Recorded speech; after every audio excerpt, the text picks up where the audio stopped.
Hello and welcome to the Animation Kimmunication podcast, your source for discussion about animation, film, fandom, and more. So please join your host, I Love Kim Possible a Lot, or KP, and Lauren Kizich, the Abbey Roadie, for today's discussion.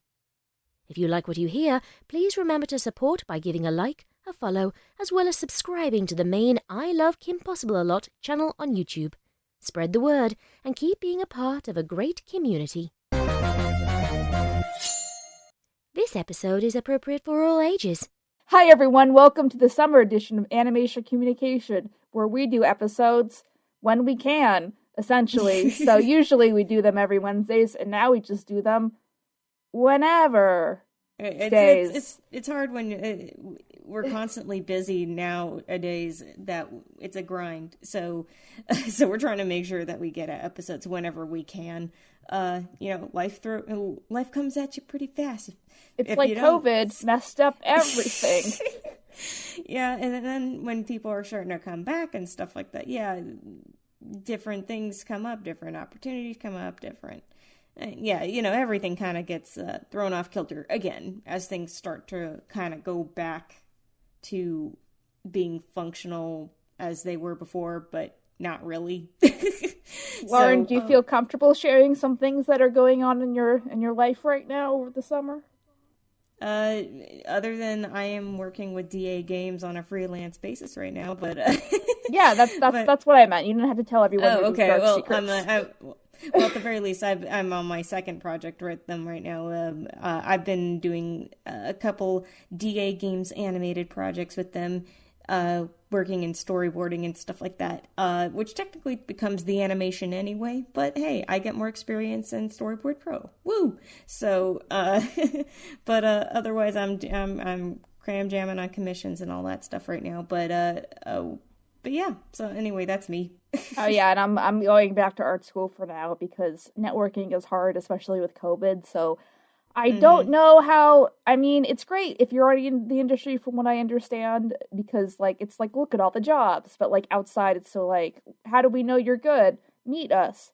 Oh, COVID. So, and correct me if I'm wrong, Lauren, but LA is kind of having a harder time recovering from COVID, right?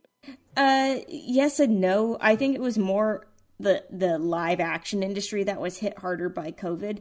It seems like animation was able to quickly kind of counter all of that by doing the work from home stuff. It seems like things are starting to reset back to normal though. But what's nice is that a lot of places are still offering the flexibility of, even if it's for a time being, of being able to work from home and then being transitioned back to the office. Or if some positions are like, will you accept for remote work? So it depends.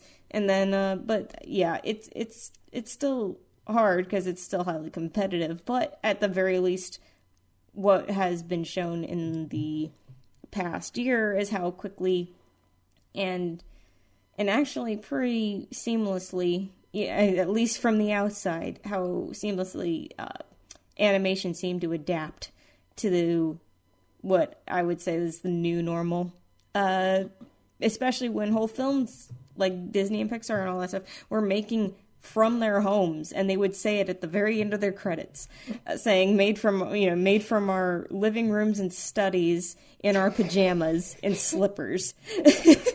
So I mean, which actually has a little something to do with what we're going to talk about today. But yeah. Yeah. I remember what I was going to say. I was like, that's a lot of words. I just decided to at least go back to school for the time being, maybe get my master's in animation, just depending. I just need a job, man, an industry job. And I don't know, being out in LA for an extended period of time scares me, especially because all my mental problems help me or make it harder for me to network. Oh, anxiety is hard. Lauren, how do you do it? What's the secret? Hyperfixations. Just solve it with a figurine here and a doodle there. We've got to ward off all the anxiety with our doodle sacrifices. It's just for me, Lupin. Anyway, people know that. Yeah, everybody following me at this point knows that. Like all, it's a simple and effective solution. That's all I'm saying. And it's not drugs and alcohol, so that, you know. Just trade one problem for another. It's not a problem if I enjoy it, and if I'm not putting other people at risk. Anyway. I mean, where's the simping rehab when you need it? Okay, another update for the class before we go into regular animation news. So I guess last week, I don't remember. Anyway, I just got confirmed for Everfree Northwest, I guess. Woo! If you care about that. That's a My Little Pony convention. I don't really know at this point who are bronies and who are not, so, you know.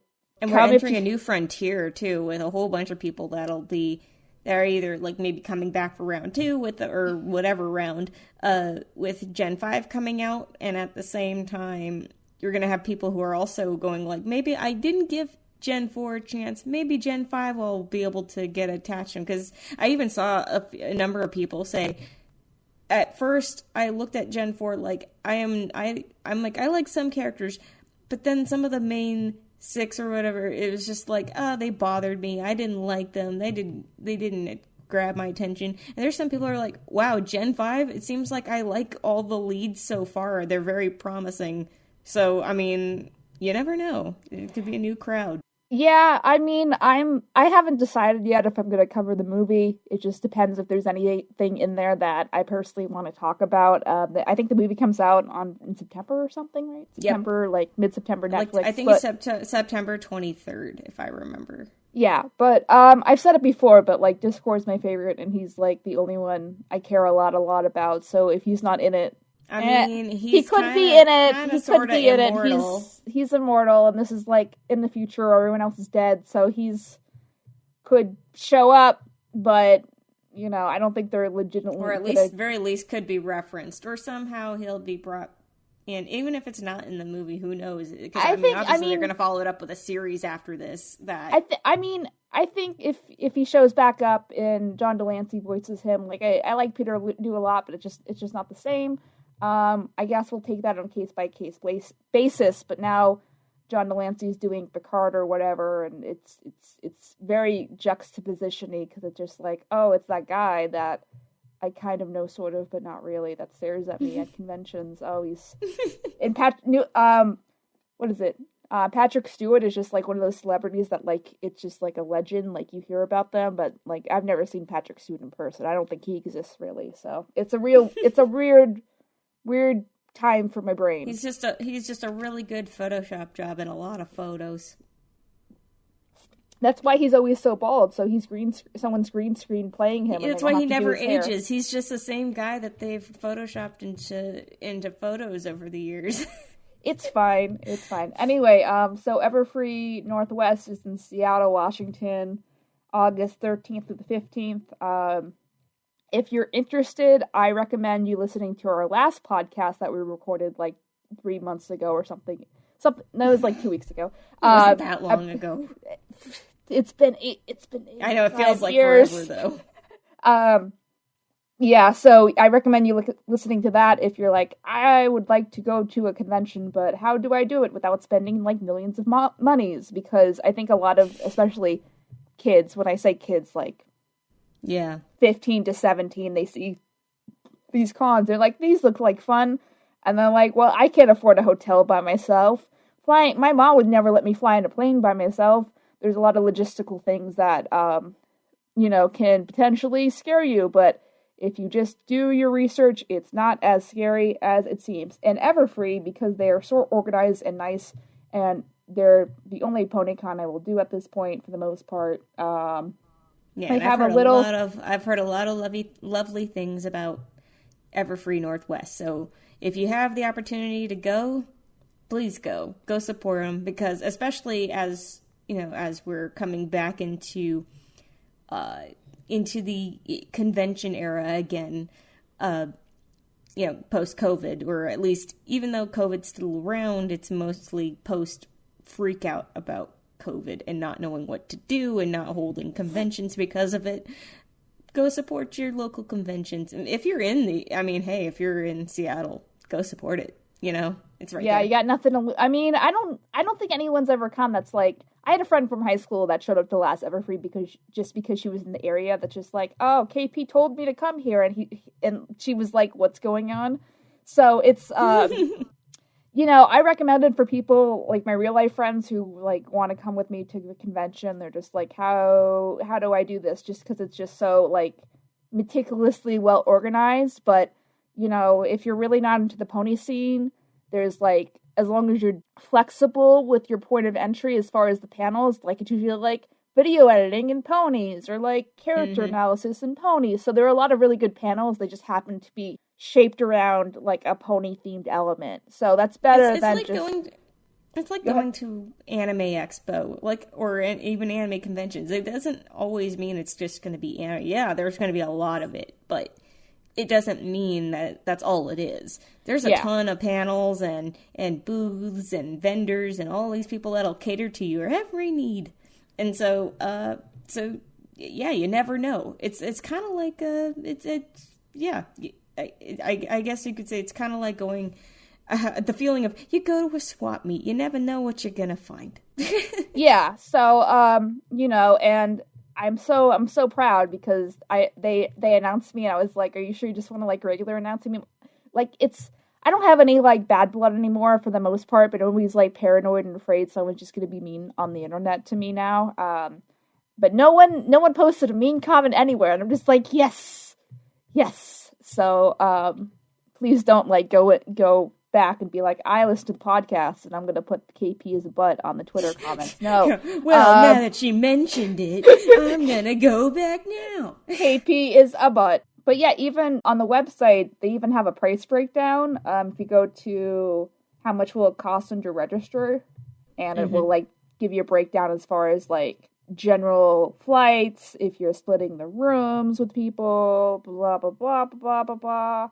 So, generally, if you're splitting a 4-bedroom room with someone and it should cost around $400 to $500. Like not incredibly crazy amounts. But if you're sharing with 4 people, it may be 2 beds or something, or 2 beds and a fold-out couch. If you want to have 8 people in a room, that's on you. If you're like, I'm committed to spend only $30 on the hotel, then okay, but you have fun sleeping in the bathtub, my friend. But you can do it if that's how bad you really want to go. Yeah, so just plan ahead. Plan ahead with a group of friends. Be smart about it.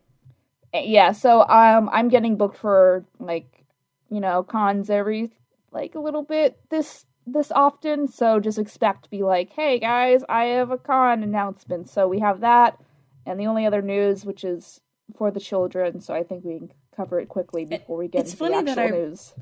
Go ahead. I just realized it's funny because technically I want to say maybe sort of, officially you can say this is the first time you've on the podcast since we started it that you've been able to announce that you are going to be at a convention, like confirmed, because in the time that we started it was around the time just before COVID hit. And that conventions weren't around or anything, or at least conventions were going to happen, but they had been canceled or something like that. So it's kind of funny when I'm putting it in perspective, go, wait a minute, I don't think we ever had an announcement for a convention like this. Well, we had one last week where I said, like, there's 2 I'm getting confirmed for, but not one but that's why I said hot off the presses kind of thing. Right. I was saying, like, 100% confirmed or whatever it announced. I'm talking about that. But, in other ones, I'm like, wow, we've been running this for over a year now, and that's the first time. Yeah, we're running this doing through it. COVID, man. I don't know how this is going to work through doing going back to school with conventions. I'm trying not to worry about it right now because as stressful as conventions are, they also are really fun and they help me organize my time a lot. So I'm already starting to get pre-done pieces. When I say pieces, it's computer paper drawings, but they're nice. They're really pretty. I promise I'm spending a lot of time on them, but that's the traditional thing people will draw on when they're, doing commissions on site or whatever.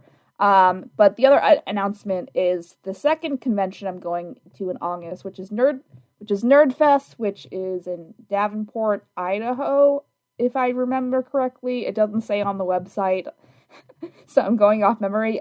They're collecting items for their silent auction that I am help running, and the profits are going towards, let me look it up, I think like a children's Bethany for children's and families. So I think the website doesn't really say what it's, or the Twitter handle doesn't really say, but it looks like it's for a good cause. So it looks like they give grants out to kids in needs and stuff like that. So That's good. yay, children. So if you have anything, you're going to that one. Okay, that's for, I don't want to make everyone feel bad who's not going. So what are the other news things that we can talk about? Okay, so I can say that it was interesting because I had to add this headline this morning, or at least have it in mind for it. I guess it's been, either at this point it's been speculation, it's rumored, until we have it 100% confirmed, but Genndy Tartakovsky's Popeye movie, which was teased years ago with test footage, which we all know with Sony Animation, they love doing kind of like the super flexible rubber hose, kind of like rubber kind of animation, where it's a lot of model breaking and all that stuff. And Popeye was going to be one of those very special movies that, it was around the time that they were also working on Hotel Transylvania stuff. So it was a lot more of that kind of similar style. And hey, that was Gendy's stuff too. But it's rumored that they may be picking up production on it again. And I think it's supposed to be still at Sony. So remaining hopeful, but that was really cool to get that update. So even just to hear anything about that, because a lot of people have been saying over the years how badly they wanted this movie because of how good the test footage was, and saying like, we could have had this, but they gave us Emoji Movie. Like, and that was actually, if I remember at the time when that footage dropped, that's when they said, oh, that's when execs greenlit the Emoji Movie and put Popeye back on the shelf. So, I mean, so that says something. But it's really, it gives me hope.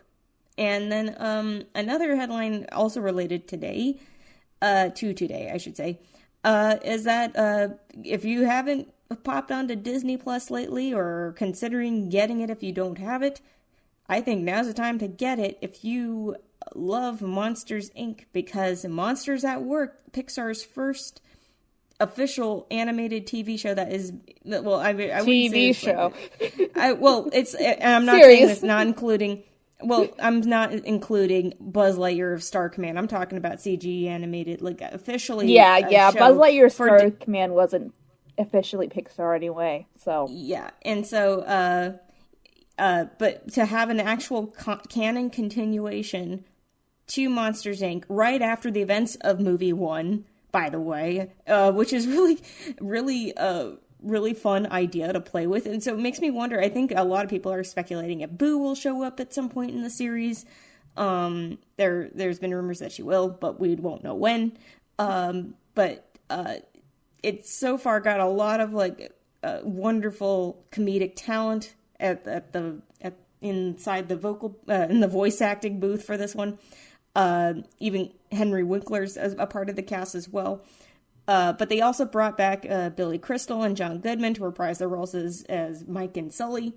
Apparently, Gabriel Iglesias plays like the shadow to Mike's Sonic. He's another. Oh yeah, I saw Mike, little Mike's purple species. white. His name's the purple guy, Gary, I believe.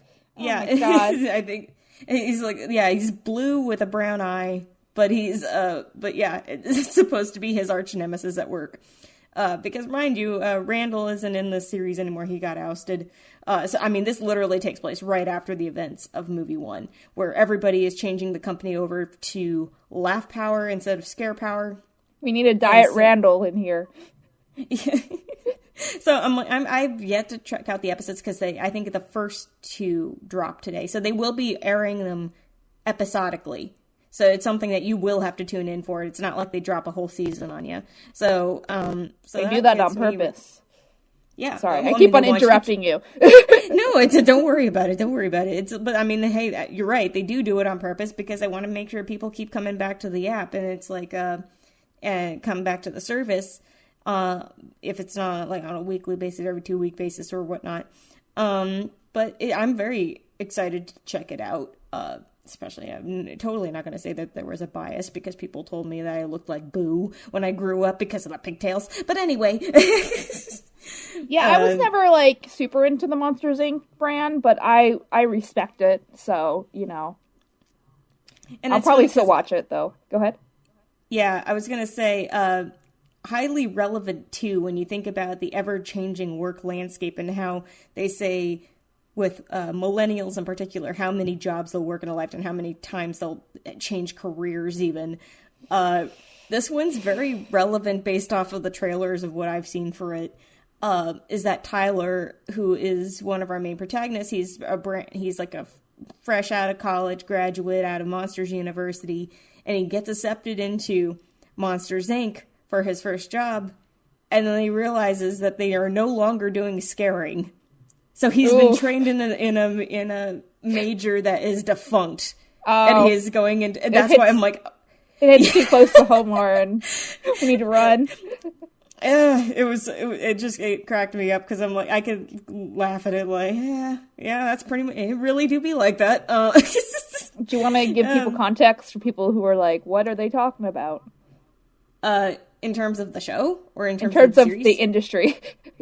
I mean, any industry really will keep changing, but it's like anybody that nowadays, it seems like, especially with technology and how that changes and what certain demands are of the industries, particularly in animation, when there's a lot of new tools to learn, there's a lot of formats that are changed, there's a lot of things in the pipeline that are updated. Basically, change happens. Change happens, you gotta change with it. It's very much commentary, at least in that, even that little blip, you could tell it's very much going to be commentary about that kind of landscape and how quickly things change and how on a dime, literally anything can change and you just got to be ready. But I had to laugh at it going like, you laugh at the reality of it because that's pretty much how it is. It's made by people going through the same thing. So, I mean, hey, come on. But they already have jobs, Lauren. They already hey, in the industry, we all know it can be project to project, or you're there for a gig. You know, it's gonna be it's a constant process. So, I mean, you got it again. The whole theme is change and changing with the change. When will we get to the ride? This is the ride. It's a mad race. But anyway, but I did have to laugh. I did have to laugh at that as part of the whole theme of especially with what they're introducing you with this being a continuation right after the ending of the first movie, which is, yes, the whole discovery that laughter is more powerful than screams. That they are like, okay, we're going to quickly change over to laugh power. And you go, how fast did this change? How fast did they establish themselves? And this basically, I guess, would take place right in that time frame where apparently that changed so quickly they haven't updated their employee, their employee handbooks or introduction videos of saying, like, welcome to the company and stuff. So there's going to be a lot of jokes of that saying, like, this is how quickly everything changed. That their employee introduction videos, like the worker training videos, haven't even been updated. Didn't the big spider guy get ousted by the FBI? He shouldn't be in there. And they mention it. I have seen a clip. I can say I have seen a clip that it's from the point that they show the employee training video and Tyler's watching it. And it says, by our, a company led by our esteemed CEO, and the video's quickly paused, like, not esteemed anymore. He's headed to the big house. I'm just like, wow. They just really are really throwing the jokes at you real fast and making sure that the continuity is there. It's like, here's a quick rundown just to make sure that you're up to speed on this. Yeah, remember this at the end of the first movie? Yeah, this is good. this is all going to run on that same tangent. Where were you in 2004 or whenever this movie came out? The first one came out in 2001, I believe. I was close. Actually. Close. It was early 2000s. Yeah, I think it was 2001. Yeah. But it was, it tells you. And then we had our sequel, which was technically the prequel. Honestly, that one gets so much flack, and I personally enjoyed it. I don't know. I especially saw it at a time when I was in college in a sorority. So, I mean, yeah, you could say, oh, this is just like every 80s college film ever going. Like, well, I enjoyed it, and it showed a lot of the monster stuff. They had fun with it. They clearly did, and it had a very good moral at the end of it. So I'm like, you know what? I enjoyed it. So everybody can go sit in the corner, because I stand by Monsters University being a lot of fun. So. That's valid. Oh, I have updates too, if you want me to talk about updates that we didn't talk about. Okay, so for those of you who play Disney Heroes, the most important Disney update, or the most important Disney game. So it's an app thing. So there's two. I've talked about this before, but for those who are new, there's two apps. There's Disney Heroes, which is the 2D based one, and there's Sorcerer's Arena, which is the 3D based one. Because the 2D one has been around longer, as well as 2D sprites being much easier to produce than 3D ones, then they can add more characters into the game as well faster. So they just added they just added Shigo and Ron to the unlockable heroes list. So I've just unlocked Ron. I don't know. Shigo's not really unlockable right now unless you want to spend real people money, which I am not willing to do. So Kim and Draken are there, right? Kim and Draken are already in there. I don't know why they did this order, but Shigo is technically the last one because Ron was the special character that you can unlock for July, and then they just added Shigo like in the update like yesterday or something like that. I don't know why they didn't do Shigo and Kim first. It doesn't make any sense, but I think whatever. They did it because they want to have a balance of a male and female character. No, and then I'm mad. Go ahead. I was going to say, on top of that, it's Kim versus Draken at the end of the day. It is, because he's technically, when you think of it, I know it's Draken and Shigo as a duo, but when you think about them releasing a male and female character at the same time, it kind of makes sense that they try to balance it out that way. Just like they would release Ron and Shigo in the follow-up. It's male and female, so you balance it out. I don't know. Maybe that's just my observation of it. I don't know. I guess, like, I said this before, but Draken's not traditionally a fighting character, like, at all. That's the whole point of Shigo. So to have him be released first without Shigo is just like, what's he gonna do? He's gonna hit people with his bad puns, I guess? So, you know. Whatever. No, just whatever, I'm happy. To take care of it and she's not there. Oh, I'm gonna run away now. Best Good story. Ever. Good fan fiction. So that, and the second announcement that I have is, before I let Lauren get back to the other things. Or Lauren, do you want to do one first and I'll do the one in between? Yeah, I guess I'll say one more. Okay. At least as of recording this, we are expecting the trailer for Disney's Encanto. Which is Lin-Manuel's next musical film. This is the year of Lin-Manuel, man. I'm living for it. If you guys haven't seen In the Heights, please go see it. It's actually definitely worth the big screen experience too. If you are still not sure if you're gonna try seeing a movie in a theater yet, please do it for In the Heights. Do it, and every theater's doing it, doing all these things for safety and stuff like anyway. So, just make sure and go and experience it on a big screen. It's a lot of fun. So I'm excited about Encanto, and basically what they teased is a poster for today, but we'll be expecting some kind of a trailer tomorrow as of recording this. So that usually equals or a week after. So by the time this is released, it'll already have been released. But yeah, whatever. Some people may have not seen it by that time, so you don't know. Okay, my other update is something that I'm very happy with. So one of the things I like to study, and I'll probably make a point of this in a future video, is I like to study how Disney brands are being changed by the amount of time that goes on.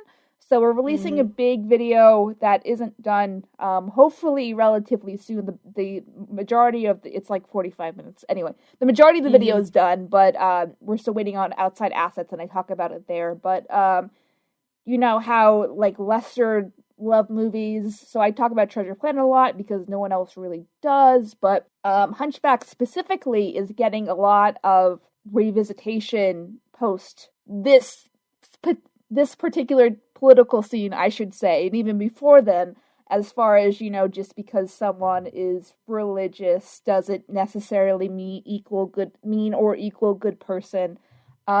You know, and also, like, it's amazing. Like, I don't think the fucking gargoyles are as bad as everyone complains they are. Like, they're unnecessary, but at the same time, there are more annoying. There are worse characters. There are worse things. There are so many more annoying characters in other films. Do I think they are kind of a distraction in the movie? Yeah, kind of, sort of. But at the same time, I'm like, okay, but it gets back to the drama and the gravitas of that. I'm like, okay, as long as we have that, good. And anyway, the stage musical also doesn't have the gargoyles. At least they do have the gargoyles, but they don't have them in that format. They're meant to be more dramatic. So anyway. So now that COVID's over, and now that Disney is running out of their A-list movies to remake, I think they're still doing Little Mermaid, but production has been kind of a hot mess from what I could tell. Yeah, they're still making it, because I think there were some production images that were snapped on set or whatever that surfaced. So as far as I know, that's still working. But yeah, I don't know what the status of how things are going on that is.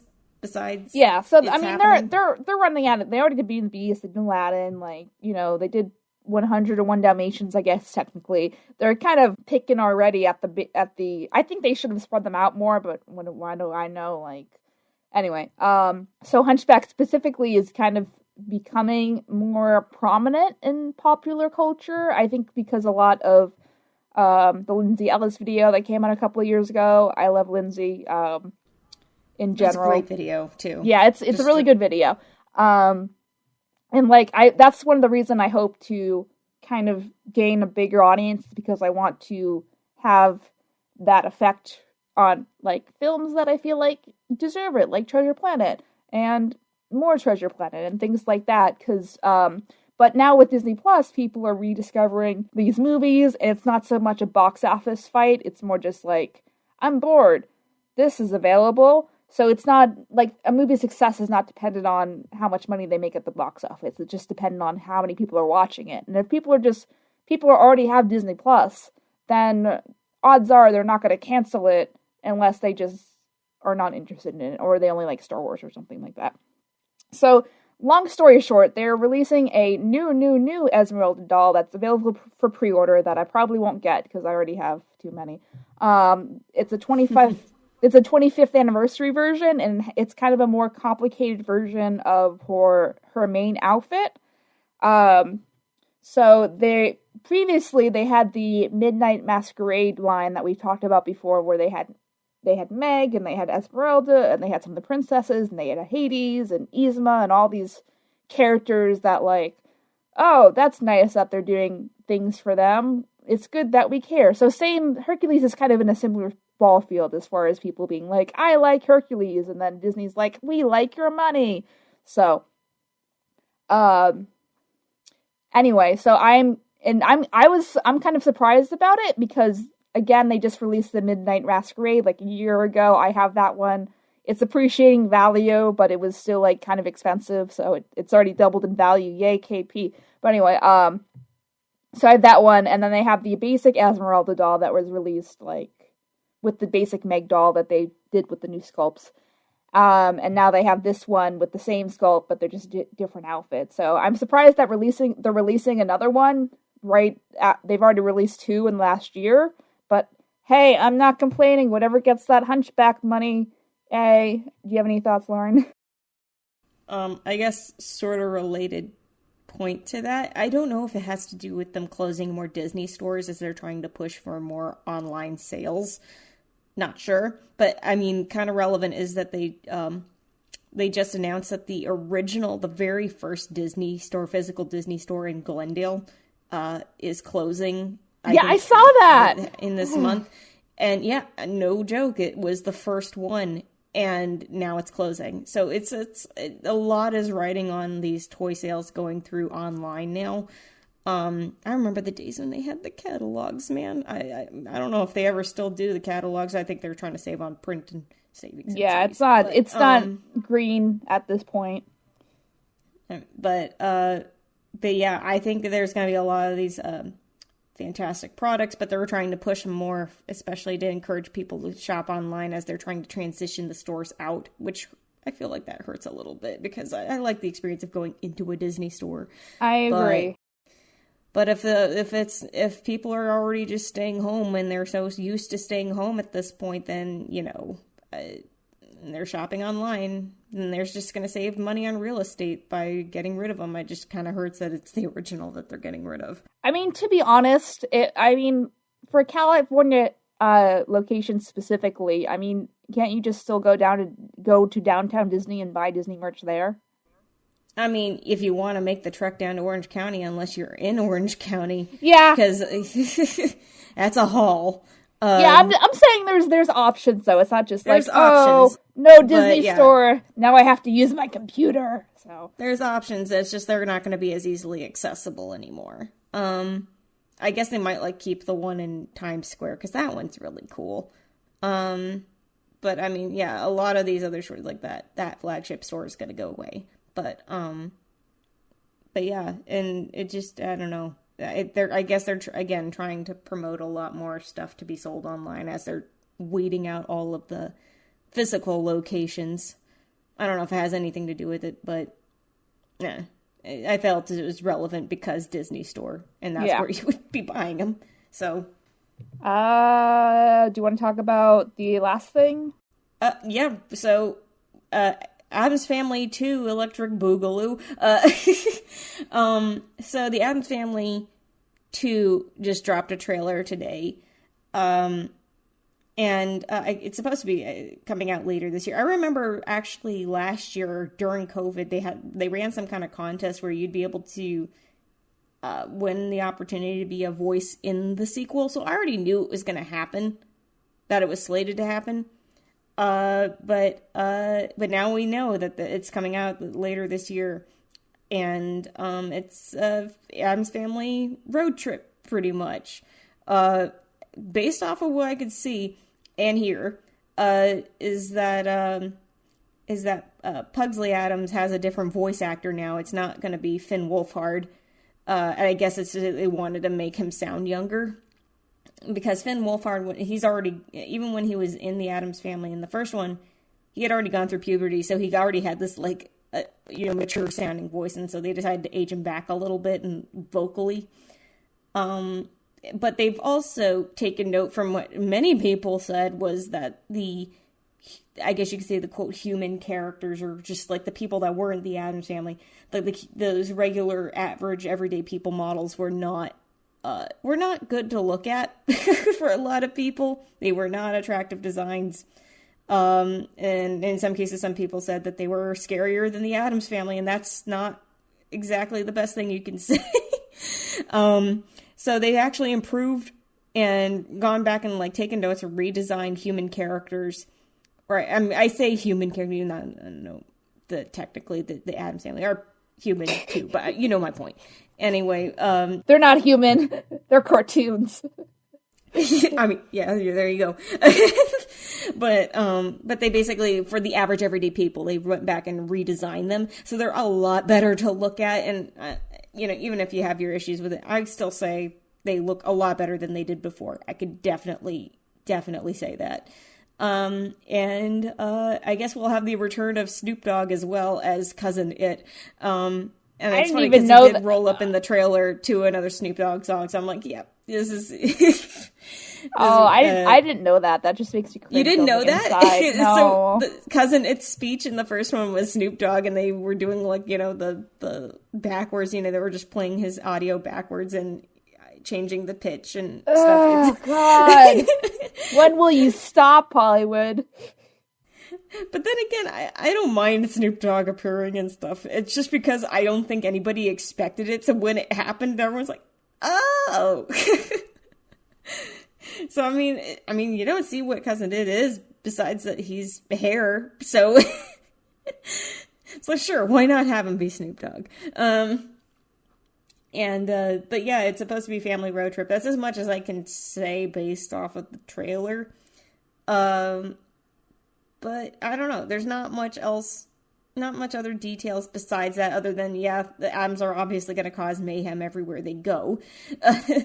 And actually now there's also some reveal that I guess Wednesday has a voodoo doll of Pugsley, and it actually works. And so so she's able, like, anytime the voodoo doll gets, like, lifted, so does he. He gets, like, lifted off the ground as if some ethereal force is picking him up off the ground. So there's that. But yeah, I don't know. We'll see what else comes out of this, because actually, I actually enjoyed the first one. Yeah, it's not a perfect film, but I enjoyed it. I was happy I saw it.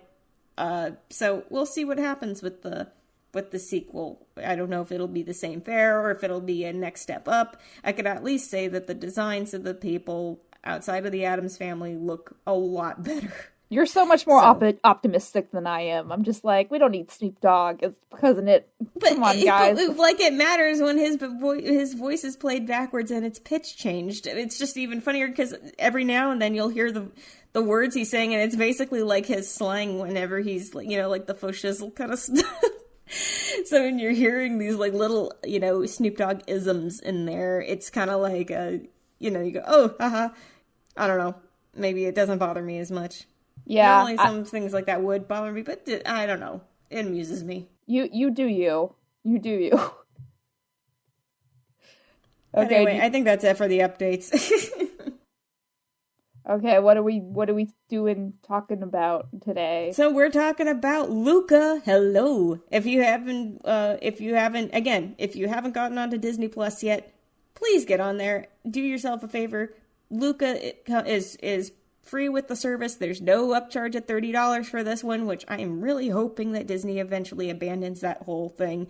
So far, 2 Pixar movies in a row that have gotten a straight up release onto Disney Plus have had no upcharge of $30. So there you go. But Luca is a lot of fun. If you like Italy and if you like pasta, I know this sounds like a bunch of stereotypes. Oh, can I make an ad? So my friend took me to the farmer's market the other day, and I never had, like, pasta made from scratch before. Ooh. Holy crap! It was like a What'd you have it with? Like what religious kind of sauce? Made from scratch pesto.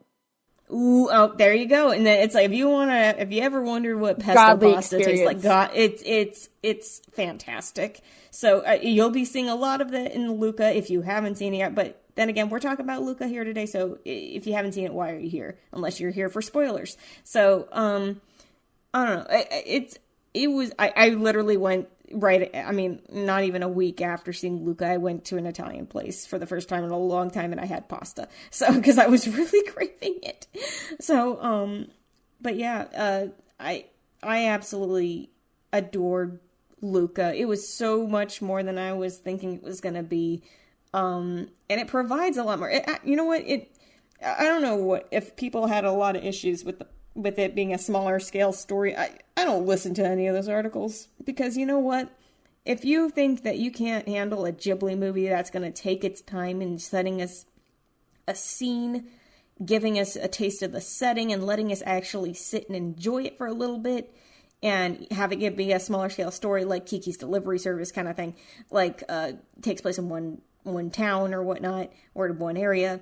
If you can't handle that, I don't know what else to tell you. You just got to learn to slow down and enjoy these kinds of little slice of life stories a little bit, because that's what this is. It's a slice of life story with sea monsters in Italy, and in a town that's very much inspired by Cinque Terre, which is a real place in Italy, which has the houses stacked on each other on cliff sides like they are in the movie. And actually, there is also a general time frame, which is about the late 50s, early 60s in Italy, by the way. I was genuinely curious if they were doing it, like, if there was a defined time, or if it was something like one of those, like, like sometimes when something looks like it's a period piece, but it's timeless in its way, where it doesn't mention the time or period that it's in. You know what I mean? Where it's, I don't know.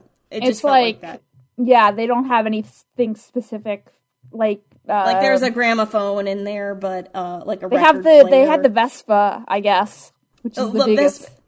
Yes, the Vespa being a plot point, and I'm like, that is the best product placement right there. Is to have a Vespa in the movie and have it literally be a plot point. And I was seeing a lot of people I wouldn't say a lot of people, but a number of comments saying like they don't understand why, if like, oh, this kids want a Vespa, what's the big deal? Like, did you not pay attention that the whole point of the story for them to get the Vespa is because Luca and Alberto want to go see the world and experience everything and be free? And the Vespa is their ticket to freedom as far as they can gauge. So, like, how do you not gauge anyway? So, I think people take it too literally. They're just like, oh, they like Vespa isn't the key to happiness. Like, you can't get, like, they don't understand, these kids don't have the worldview knowledge to understand, like, they can't really get far in, like, what's gas and, like, what's eating, shit like that. So. Yeah.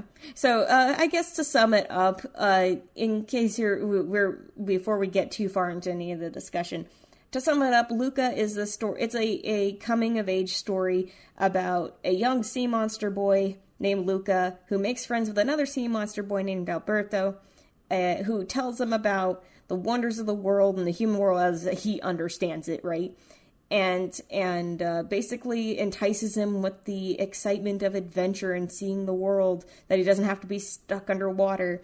So, and so he tells him that, the ticket to freedom is where they could get a Vespa and see the world, and their way of getting a Vespa would be having to go to this human town nearby, Porto Rosso, which was definitely named after Porco Rosso because this movie very much is inspired by Studio Ghibli. Oh, yeah.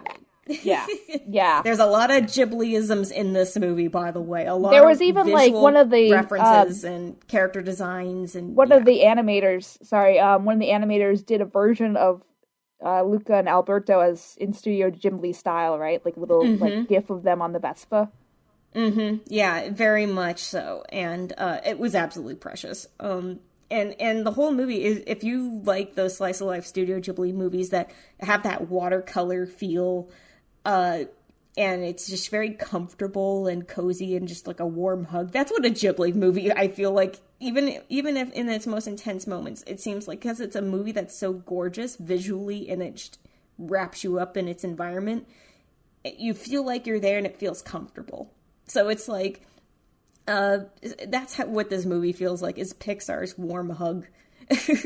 That it's, and so anyway, they end up going to this I wouldn't say human village, it is a town, and there they make friends with the human girl named Julia, whose father is a fisherman, and turns out this whole town hates sea monsters, reportedly, and so they have to hide the fact that they are sea monsters visiting in a town full of humans, that hate sea monsters. So if you, and this has to do with, this will segue into the obvious allegory that the film is giving, even though it was not the director's intention. But we'll talk about that in a point here. But yeah, I guess you could say it is kind of more or less like what you mentioned, ones it was, it's Little Mermaid, kind of, sort of Italian Little Mermaid. Yeah, it had a Little Mermaid vibe at the beginning, like in the first 20 minutes. I'm just like, but they already made that movie, so what are you doing there, Luca? Yeah, but it's not, it's its own little thing, and I really do love it. It's very, and gosh, you will get hungry watching this. So get some pasta ready. They actually released the recipe for the pesto pasta that they have in the movie on their, if I believe, I saw it on their Twitter. I think it was on the Disney Twitter. But yeah, but you can even look up like other recipes for like I'm sure there's like even web pages that will have it if you want to Google it, the pesto pasta from Luca, because it's a simple yet effective recipe, and and again, pesto pasta is delicious. Even if it's not the one directly from Luca, pesto just makes everything better. But yeah, it's this whole journey of these two boys that are from a different world, and they want to see the rest of the human world and see what it has to offer. And I especially like that how pretty much bullheaded and overconfident that Alberto is, and it's because, I mean, obviously because of what we come to understand later about him, is that but I do love that he, the stars in the sky are anchovies. I was waiting for there to be a Lion King reference, because that's like they're fireflies stuck in that big bluish black thing. I expected someone to say like, "Oh, I thought they were fireflies," just like as a nod. I thought because they were it was big the same, balls of gas burning billions of miles away. the same thing. You can't like. But it's really cute. I like that he tries to have this like explanation for everything, going like, one of the best character setups for him is the moment that went viral before the movie was released, which was when he gives the handshake to Luca, and he says stuff in Italian. It basically is like a greeting in Italian. But he goes, it's like, it's a human thing, kind of an expert. And he goes, okay, what's it mean? And he kind of just bites his lip with his still while maintaining the confident stance, like, the thing you just said? Come on, let's go. Like, completely brush past the fact that he can't explain it. Still, just like, yeah, the character animation in this is really great too. Just everything looks so wonderfully different from other Pixar movies, and I like that they're trying to go with these stylistically different looks for, at least as far as I know, they're trying to go a different direction with the next slate of Pixar movies. Yeah. Different character designs, and the way they have the, I guess you could say kind of like, I don't want to say bean mouth, because it's like, everyone goes, oh, it's the CalArts, blah, blah, blah. Like, stop that argument. It's, but it is kind of like that sort of style. I want to say kind of sort of like Steven Universe or any of this, like, the modern cartoon character designs that have the mouth shape, but at the same time it's got that Pixar flair, and then on top of that it's got the Ghibli inspiration, so it's obviously meant to be like an homage to a different art style. And yeah, it's very nice and fun and different, and very reminiscent, to me at least, of like what Sony and Blue Sky were able to do with like breaking their character models and rigging to make certain mouth shapes or I guess you could say like character model deformations happen. Yeah, I think a lot of the circular shapes just are pleasing just to look at. Mm-hmm. It's like it felt like a movie that you've seen even though you didn't see it yet. Like, that's I think what you were talking about when it feels comfortable, because like, yeah, I didn't really know what to expect going in, besides people saying, oh, it's great, it's great, it's great. And I was like, yeah, but like, so what people said is great, and like, I have problems. I'm weird. Like, I'm not particularly a fan of BoJack Horseman. I've watched the whole thing, and I understand its critique. It can be helpful to see a character go through those kind of things mental health-wise, but BoJack as a character is so toxic that it's just not. Oh yeah, he's not supposed to be something. He's not supposed to be a character that you glorify or. Yeah, so it's just like he's flawed. Like this is hard to watch. Like, I don't enjoy watching this. So I know if you empathize with BoJack more, then your experience will be different. But by season 3 or 4, I was just like, okay, I'm tired of this. Like, you need to stop being stupid. So, but if you don't know that much about mental health, then it can be kind of like, oh, that makes sense. And I like how some media is shifting that way, where, they're using psychology to kind of dive into characters, and then you learn about yourself along the way. That's fine. But just like, BoJack. I think that happened a lot in like the later seasons of Steven Universe and like Steven Universe Future in particular. Yeah, but Steven's like not an asshole, you know? yeah, but I mean, like, I'm talking about like taking the psychological aspects and exploring those and being able to present them in a cartoon format, which is like where it means like it's accessible not just to kids but to adults as well, and presented in a way that is easily understandable. Yeah, and even if it's sometimes hard to stomach, you at least understand it and you can visualize it in that way. Yeah. I think that's extremely helpful to have, even if it's not everybody's cup of tea. It speaks to somebody, you know?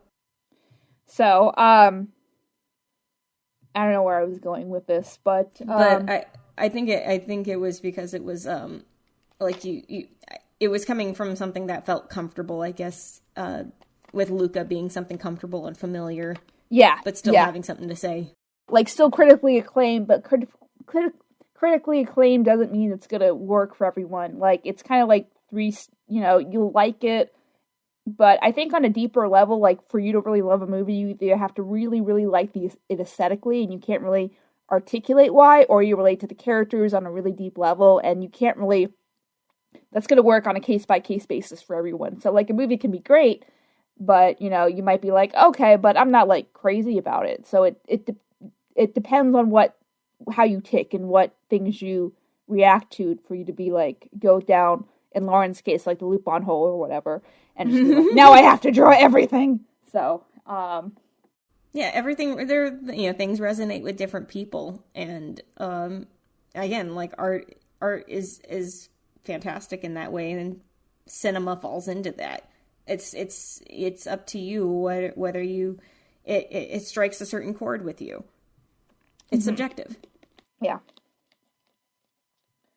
Let's see if there's anything else. Did you? Well, we could talk about the commentary that, like, okay, so, even though it was not the director's original intention of the moral of the story, but it is about, like he said, I wanted to come across with a message about, you know, this one goes out to all the kids who feel that, or anybody that feels different, like an outsider in a community. Or is there a gay allegory theory that's going around? Not just a theory. Like, he definitely said, like, even though it wasn't the intention, he left it open-ended to be like, if that's what you see in the story, then you're more than welcome to see it. Like, he's, like, not saying it was something that he intended from the get-go, but he's happy that people are able to have it resonate in that way. Mm-hmm. So that it feels like, you know, people who are different, they don't have to feel like they have to hide themselves. Mm-hmm. Like, Luca and Alberto have been, them hiding their true selves in a society that hates them is very much an allegory for what a lot of people feel like it is, particularly for the gay community. Mm-hmm. So that's a lot of, and that's been resonating with a lot of people, and I've been seeing them all with their experiences and saying how much it resonated and why Luca was so important to them. So I think that's, like, incredible and incredibly powerful for something that it's even a small slice of life film can carry something so powerful. It doesn't have to have a lot to get the point across, you know? Yeah. And at the same time, it can also be an allegory for again, anybody that feels different. It could be, and then there's even a message at the very end saying, like, you know, it's almost like finding your people. You know, mm-hmm. Not everybody will like you, but you go out and you find the good ones and you keep those close, you know? Yeah. So it's, you'll find your tribe, basically. And I think that's, like, a fantastic message to have, even though it seems like it's something that could be said in a lot of different shows or different movies. The way they treat it here is something that's very palatable for so many people, and it resonates in that way because of it being so openly interpreted. Mm-hmm. That and in all its different ways that it's able to do that. It's nice. It doesn't pigeonhole it into one thing or another. It's also not... It doesn't talk down. It's not, like, so oversimplified that, like, it is, like you said, it is like a Ghibli movie. Like, it's not so oversimplified that it's, like, you know, just the audience, like, doesn't really care. Or it's just, like, not really fun to watch just because, oh, you know, like, I didn't know, as someone who's consumed a lot of media, I wasn't sure 120% which way it was going to go, and that's what you're looking for, because, you know, you weren't sure, you know, there was going to be something going on, like, near the end of the second act and stuff like that, to have some hiccup with the race or something like that, but you just wasn't sure how it was going to happen. And you think the antagonist dude was going to be something. Let's talk about Ercole, okay? I like that they had him be an outright butt, okay? No twist villain. You just know right from the get-go this guy's an asshole.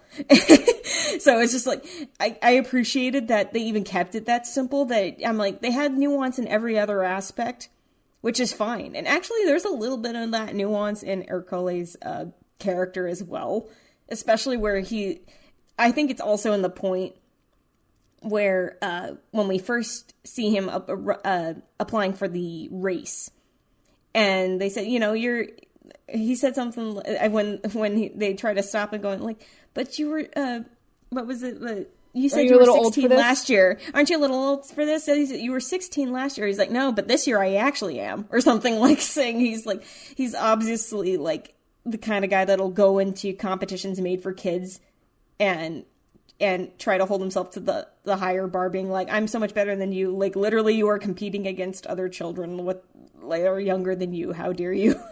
But all to feel like some kind of a superiority complex. Yeah, you already kind of feel like he's like, it's like he's already out of his element to be antistical. So you kind of know, like, if you put the pieces together, you probably understand that he's just really self-conscious, and he needs to have some sort of control over people in order to feel validated and stuff like that. He needs a constant external validation. That's why he has the two cronies that hang around him that you could tell they really don't even like him, but they're around because they know that it's like, if they were on the other end of who he bullies and stuff, it's better to be behind him than in front of him, right? So it's like, but it's so funny that the town literally just does not like him because he's such a pain. But at the same time, you know, it did actually, you brought up a point that made me think about it in a way of like, wow, it says a lot when all of a sudden I had the realization that he himself, because of that, is also an outsider. He just doesn't see it that way. He thinks of himself as above everybody, but he's still very much an outsider because, again, he's like, he is like the teenager that competes with little kids to feel some kind of superiority when it's just when he himself is an outsider and then he targets other outsiders and bullies them.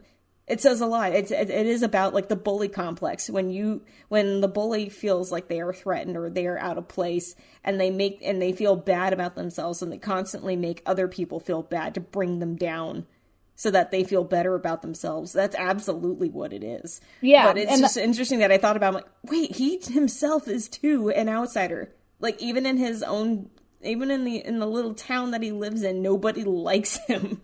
Yeah, and he acts like everybody does. I think if we were to get, like, a Luca series or something like that, or a mini-series where we could, like, now Alberto is ostracized from everyone and, like, he has to go through some character growth. Not that I'm saying, like, redeem him or whatever, as all the kids are into. Oh, I think you mean Ercole. Oh, whatever.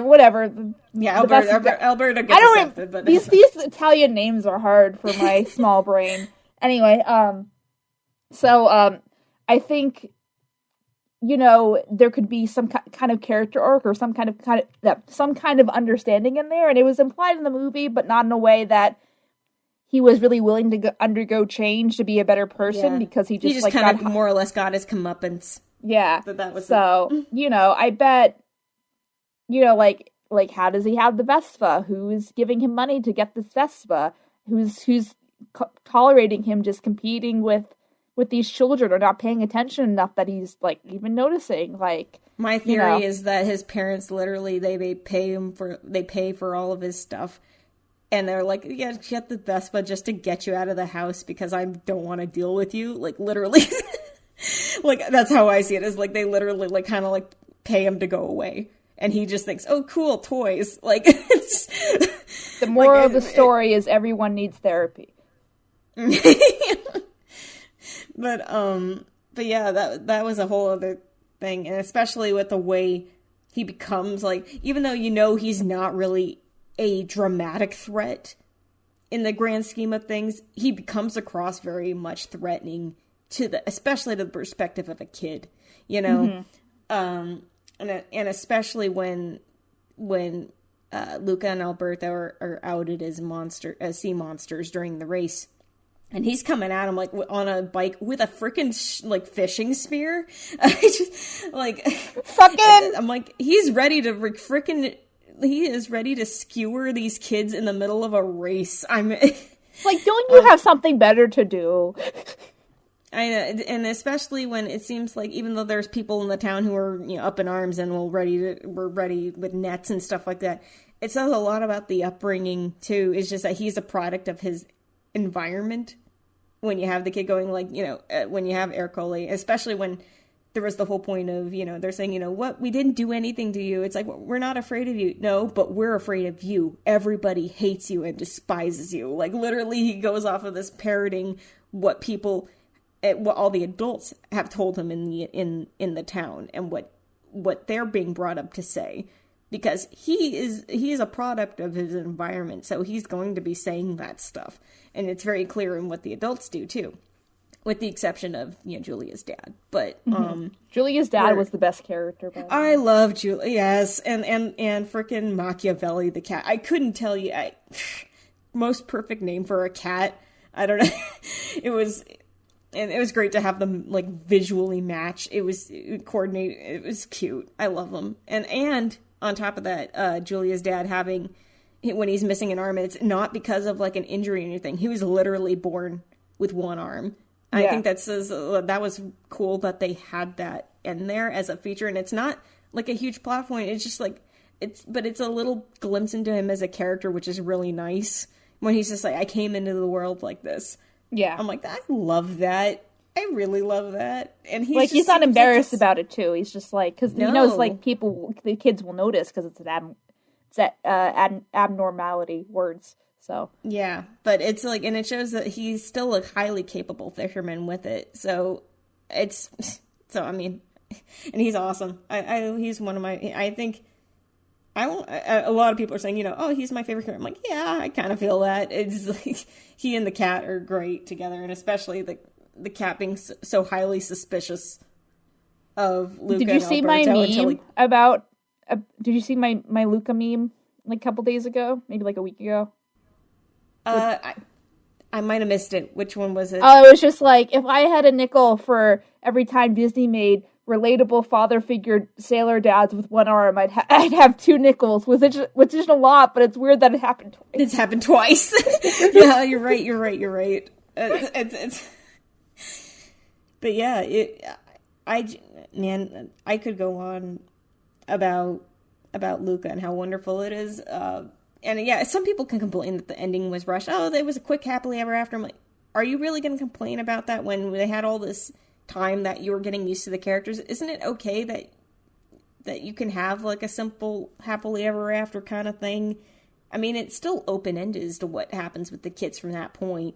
Yeah. Like Luca's going to go off to school, to human school. And Alberto's going to be, basically, is Julia's new adopted brother. So it's like there's all these things that are still left open-ended and saying like what lies in store for their connections and what they learn from the world and all that stuff, and what Luca brings back and his experiences from school. And that's what I like, is that they still leave it open-ended, even though it's a happy ending. It's an open-ended happy ending. I guess they kind of sort of illustrate it too in the credits, so please watch the credits. It's really cute. Speaking of credits, let's talk about the number one character in the entire film, whose voice actor completely blindsided me. I was not expecting him to be in there, but he was there. Let's talk about Uncle Ugo. Oh, I was gonna say before that, do we want to do a spoiler warning to like put before? I guess we could say a preface before this. I already said we're here talking about Luca. If you haven't seen it by now, and you're here listening to a podcast about Luca, we're going to be talking about spoilers. Okay, as long as you said said a few that's weeks. fine. It's been a few weeks, almost a month, so I think we're okay. Okay. But I was going to say Uncle Hugo. Is that John Ratzenberger? No, it was Sacha Baron Cohen. Oh, I was not what? expecting him to. I was not expecting him to roll up to the party, but there he was. What a fun design too! Just being like a deep sea monster, where he's like translucent and he needs his because of the difference in pressure. That when he comes up to this when it comes up to shallow water, that his heart stops and he needs to have it like jump started because the water pressure is different. So he's not. I don't know. And then him talking about how there's literally nothing to do down in the dark. You just float around, do nothing. But you get all this whale meat that drifts down from the whale carcasses. And Speaking of other characters, Grandma was cool. Oh, she was cool. I loved how she was just like, she'll let Luca go out and just explore and be a kid. Like, yeah, cool, yeah. Grandma. I love her. And especially when it is so implied that because she's so chill about him doing all that easy foreshadowing as to what she does too. So it's, I love that she's like, yeah, I beat a guy at chess once up there. Something like that. It was, but I do love that they have those little inklings of foreshadowing, simple and effective. Yeah, but it is like, I can't for the movie for the type of movie it was. I can't really think of anything that they could have done to make it really, really great. I like other Pixar movies better, but that's just preference. At the end of the day, it's nothing I think Luca could have done to improve specifically. Do you have any points of like things you think they could have done better, or you think it was pretty I mean, solid? like I'm okay with how, again, like I'm okay with how it ended and stuff like that, but I do agree that, rushing to the end and saying, "Oh, everything's okay." Yeah, I feel like they could have paced that a little bit differently or written it to a point where they say, it's got to be something that's a process of acceptance. Instead of just right out going like, oh, we're okay now, But at the same time, I'm like, it works for a smaller story like this that feels kind of like a fairy tale. So I don't know. It's like, but I do agree that a lot of people were like, they kind of rushed to the ending. I'm like, well, yeah, that tends to happen with a lot of like kind of fairy tales type stories. They live happily ever after. But that probably would be my main critique. I know there's like all the whole like, oh, monsters revealed. I think what punches harder in this movie than I feel like in some other cases is especially when Alberto is outed and Luca turns on him because he's scared. That was hard. That hurt so bad. Just like, ooh. And especially because you've had all this setup to show their connection and how much Luca learned from Alberto and that their friendship and how much they depend on each other and lean on each other as friends, that it, like, when that happens, it is a sucker punch to the gut. And it's like, oof. But I didn't have an issue with it though. But it definitely hits. So I'm sure anybody else listening to this one, to this and saw the movie, yeah, it probably hit the same way too. And for some it hit more than others.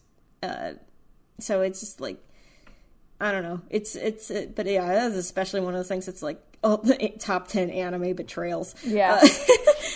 But what's cool is Julia being totally chill afterwards, going like, she finally gets anchovies in the sky. That's why. Like suddenly 2 and 2 goes together.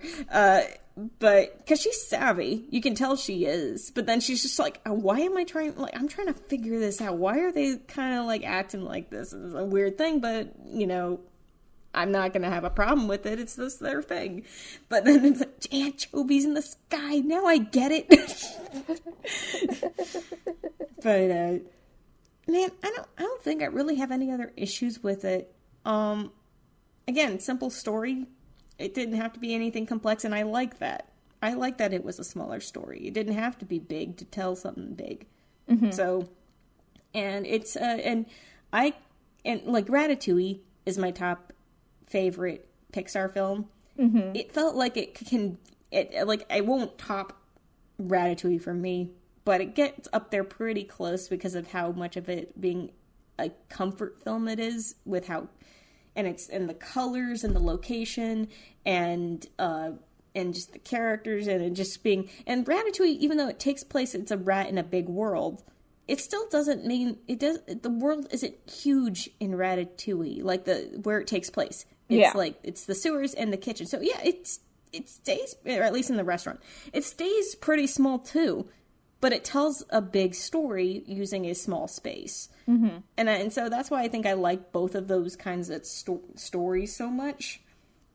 It says a lot by not having to be a huge grand cross-country adventure.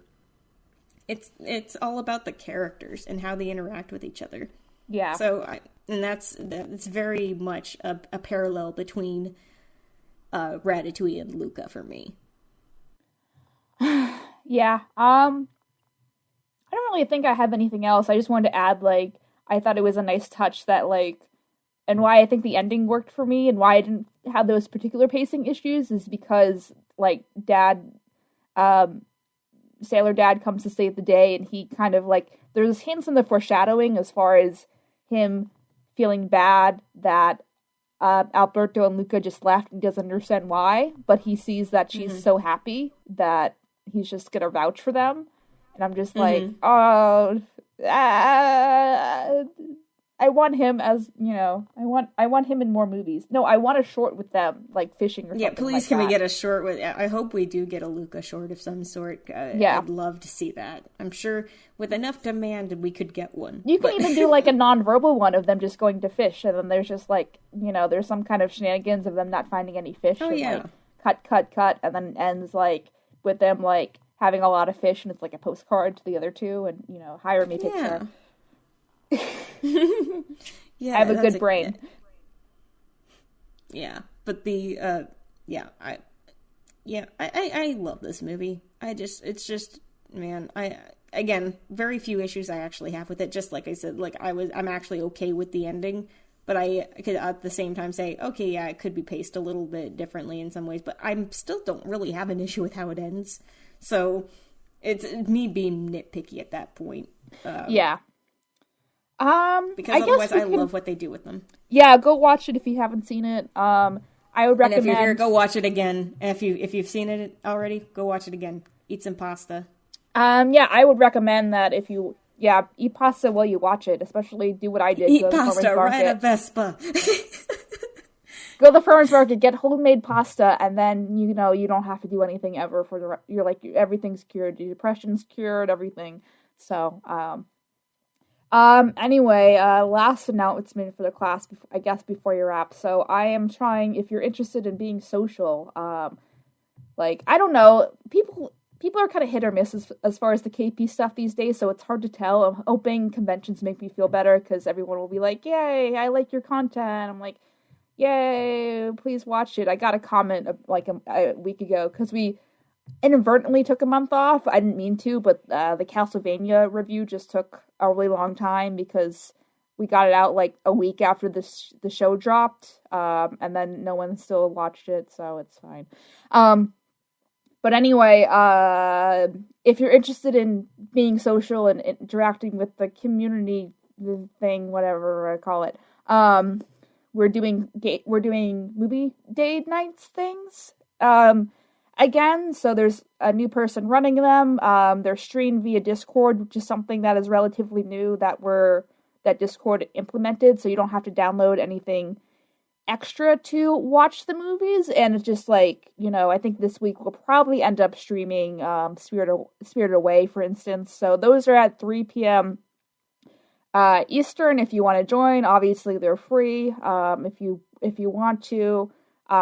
Sometimes I go, but don't count on me for going. But, I don't know, post-COVID, if you're lonely and want movies to do, and there should be a link in the About page of the YouTube thing the the YouTube channel page if you can't find it anywhere else. And if you don't know what Discord is, you can Google that, not the character. You can Google the Discord app and learn all about that if you want to. But yeah, if you want to be a social, then that is a avenue that is available for you for free. So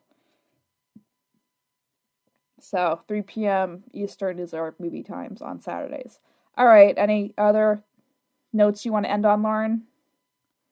No, I don't think so, other than go watch Luca. Good summer movie, too, by the way. Total summer vacation vibes. Go eat some pasta.